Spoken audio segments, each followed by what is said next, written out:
একটু খেয়াল করে দেখবেন আপনার ঘামগুলা কিন্তু কখনো চোখে আসে নাই।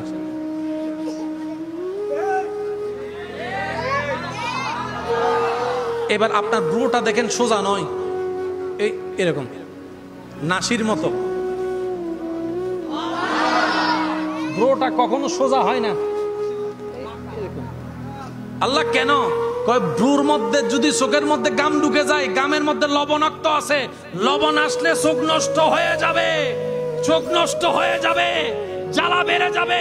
বান্দা তোর চোখের হেফাজতের জন্য আমি ব্রুর ব্যবস্থা করেছি একদম নাসির মতো করে। আসবে ঘাম এইভাবে লেগে লেগে লেগে লেগে লেগে লেগে। তিনি আমাদের রব্বুল, এই তো মাশাআল্লাহ, তিনি আমাদের রব্বুল। আপনার দাঁতগুলো আপনি খেয়াল করে দেখলে দেখবেন সামনের দাঁত এরকম,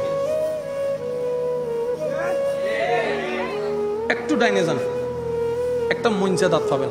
জিব্বা লাগান, মঞ্চে দাঁত কয়টা? যেটাতে জিব্বা লাগাইছেন ওইটা বলেন কয়টা? ঠিক এই বরাবর নিচে আরেকটা দেখেন মঞ্চে আছে, একটু সাইডে যান। পাতাইজে প্রথমের গুলো এরকম খোদালোর মতো, ডাইন সাইডের একটু ডাইনে একটু বামে গেলে দেখবেন স্ক্রুবের মতো ফেরাক ফেরাক ফেরাক। এর পাশে যান ফিরের মতো। ও আল্লাহ, এতগুলা দিলা কেন? রব বলে যে তোর ভালোর জন্য দিছি।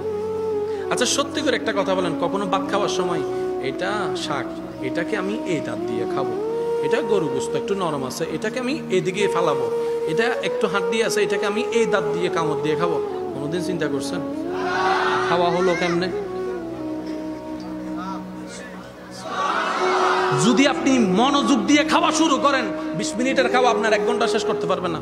আপনার খাবার অনুযায়ী অটোমেটিক জিহ্বা যখন খাবারটা লাগে,